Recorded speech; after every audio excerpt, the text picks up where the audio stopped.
face ñoo xamante ni mën nañoo bañ a ñàkk bind mën a bañ a lire mais am xarañteef ci métier boo xamante ni police daf ko soxla. loolu tamit day wane ñoom seen ñàkk a xam police ni mu tëddee. li may jeexale mooy. oui ci dossier boobu. waaw damay réaffirmer que dañu juum ci dàq bi ñu leen dàq. ñooñu dañu guddil Sénégal bëccëgal Sénégal aux grands hommes avec un grand H.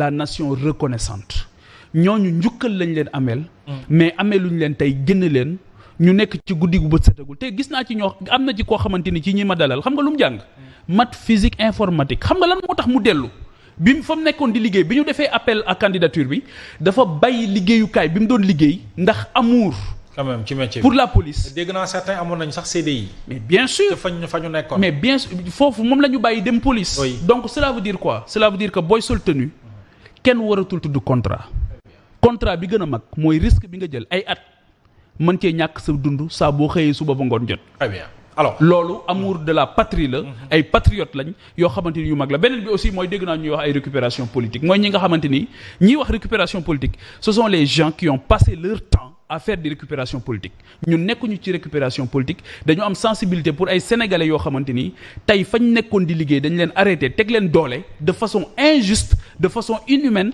de façon illégale de façon inhumaine loolu la ñu moo tax ñu ne leen delloo si waat leen ci seen liggéeyukaay farata la te ñoom police la ñu bëgg te tey bu ñu sañoon ñu delloo leen police ma ciy def aussi benn porox ndollu ñi nga xam ñoo nekk école police tey cette 52e promotion bi nga xam actuellement ñoom ça fait 13 mois qu'ils sont là-bas fay bi état du Sénégal warlu ak ñoom fayeegu leen ko fayu leen ko te dañu waroon a génn aussi boobu ba tey donc loolu yëpp pour man police tey dafa soxla benn saytu bu ñu war a def muy police muy gendarmerie muy les sapeurs pompiers xam ne ñooñu dañoo génn ci ñun te seen taxawaay mënta ñàkk laaj nag benn taxawaay bu am solo boo xamante ni wañ lañ leen ko def parce que encore une fois ñi nga xamante ni ñoom ñoo sol tenue Mouhamed tax ñu mën a def suñu émission bi tranquillement mu wóor ma ne dinaa mën a génn fii ñibbi tranquillement loolu dafa am ñuy veiller ci suñu sécurité ak ci suñu bien et il nécessite toute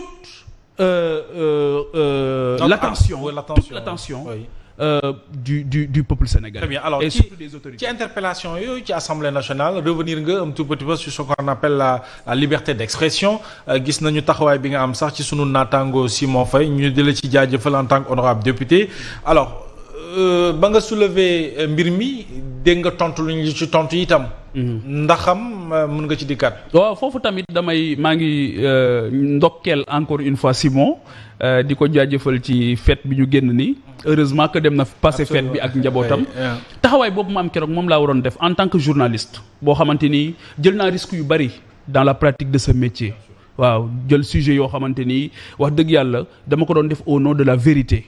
te lu nekk mënoon na ma ci fekk mais encore une fois su kàddu dëgg jotee da nga koy wax li ñu lay ñaan rek mooy nga wax ko teg ko ci dëgg teg ko ci xam-xam teg ko ci xikma muy sagesse te loolu je pense que ne su ma tuddee sagesse rek Simon Faye dafay répondre ci loolu en tout cas ñun ñi nga xamante ni moo ñu jiite ci métier bi. koo xamante ni la bi ñu ko nee téye nañ ko. jaaxal nañu ñëpp waaye bande annonce la. bande annonce waaw bande annonce la. ah oui bande annonce la parce que bu dee da nga ñëw ci métier bu mel ni mën a téye ku mel ni Simon Faye ku ñu téyeeti du ñu bett. loolu moo tax bi ñu téyee Abdou Nguer c'est une prise d'otage.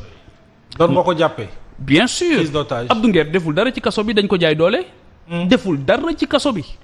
deful dara ci kaso bi. wax na loo xamante ni daf leen naqari neexu leen. mais boo jiitee da ngay nangu déglu la naqari Mohamed yow mi métier bi ngay def tey ñaata yoon lañ lay wax la naqari. waaw ci lañ dëkkee. man en tant que journaliste en tant que politique mais mën nga nit ñi mën nañ bañ a d'accord ak yow. mën nañ la wax la naqari. absolument ku boot xaj. bukki baw la. ku yor li ñëpp yor li ñëpp moom soo ko yoree mais nit ñi am nañ droit jeter ci un regard critique loolu kenn amul maqaama ba duñ la ko def.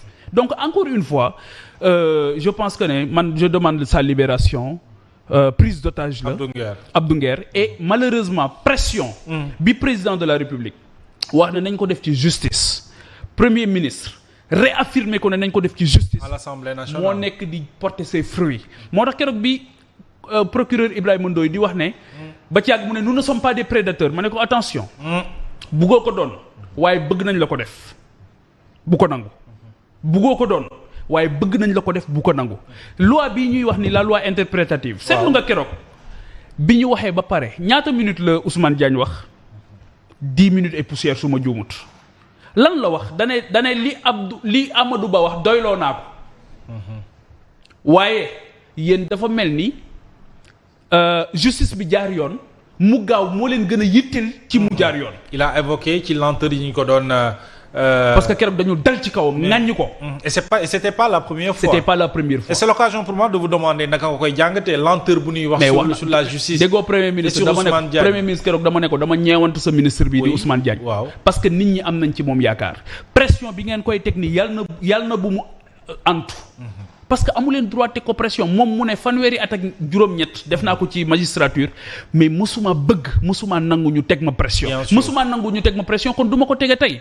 et c'est pourquoi bi ma defee sama conférence de presse j'ai demandé je me suis questionné sur le mutisme de l'union des magistrats du Sénégal. heureusement ñu génn ci suba heureusement ñu génn ci suba mais buñ ci yem. il faut que ñu réaffirmer seen taxawaay il faut que ñu xam ne justice. lu dara ëpp ko solo am réew. mais day nekk justice boo xamante ni du revanchard. gis nga sëñ bi. waaw Mohamed kuy jël revanche ku am haine ku am rancœur koo xamante ni sa xol bi kiñaan moo ci fees wala bëgg a fayantoo moo ci fees am moo place ci justice. parce que boo jekkoo. da ngay baale da ngay jekku ci jekkali waaye su boobaa dañuy solliciter sa xel bañ a solliciter sa xol. te gis naa ne. xol yi. ñoo ngi koy solliciter bu baax donc et aujourd'hui dañuy tëj nit après dem di xool ndax def na dara ay cas yu bari yoo xamante ni tey ji da ngay gis ne c'est des dossiers totalement vides ay prise d'otage la yoo xamante ni war mais Abdou Nguer encore une fois nañ ko bàyyi mu defi liggéeyam parce que ay wayjur la bàyyi ci biti. Très bien alors yaa ko évoqué léegi ci dans le cadre de la reddition des comptes gis nañu ci surtout ci gestion des finances publiques ak dossier Covid-19 bi autorités judiciaires yi muy 3 procureurs yi def nañu ak conférence de presse déjà bëgg naa ko jàngat ci forme bi am na sax ñu d'accordul ci yenn nit ci ay propos comme recouvrement 15 milliards procureurs yi waruñu ko wax mais analyse bu ñu war a mën a def ci forme ak fond boobu lekk génnuk 3 procureurs yi. waaw xam nga keroog dafa am ay contradiction waaw parce que boo déggee le procureur de la République dañ ne nous ne sommes pas des agents de recouvrement. Bien sûr. Le procureur général. ñëw di tudd ay 15 milliards que ça veut dire c'est une cacophonie qui veut dire ce que ça veut dire mais keroog boo leen di seetaan fàttaliwu la conférence de presse au procureur Aliou Ndao. Oui. Avec les mêmes propos les mêmes la même tonalité c'était la même chose gis nga li ñuy xaar ci ñoom mooy li tax. ñu teg leen foofu ñu mate ko ba mat sëkk Mohamed encore une fois suma position ci ku jël alalu Sénégal ni ma demandé 5 milliards yi ne scandale bu mag la. c'est un scandale. noonu laa koy demandé ci képp koo xamante ni jox nañ la dërëmu réew mi. lillahi wa rasuli Sénégal dafa am problème mu hôpital Sénégal dafa am problème mu sécurité Sénégal dafa am problème mu tali Sénégal dafa am problème ci domaine yépp dërëm boobu domaine yooyu dañu ko soxla nañu fexe ba xaalis bi dellu foofu. yaa ngi dégg donc encore une fois que chacun joue son rôle avec la plus grande rigueur mu am rigueur am maandute surtout man loolu rek laay ñaan c'est-à-dire que ku jël finalement nit ñi dañuy jaaxle. da ngay dégg ne nit consigné na bàyyi nañ ko nit consigné na téye nañ ko. maam tuuti lu benn contradiction en fait. Qu'est-ce qui se passe en réalité? Oui. Au nom de quoi nit consigné ñu ne ko duñ la bàyyi. Au nom de quoi nit consigné ñu bàyyi ko mu dem.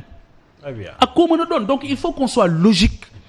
ci te gis naa ne y a une justice à double vitesse boo xamante ni premier ministre yéeneem dafa nekk di feeñ ci ne yow Ousmane Diagne doo autorité indépendante autorité politique nga lu ma la sant da nga ko war a def loolu moo tax d'ailleurs même sur la loi interprétative aujourd'hui Oui.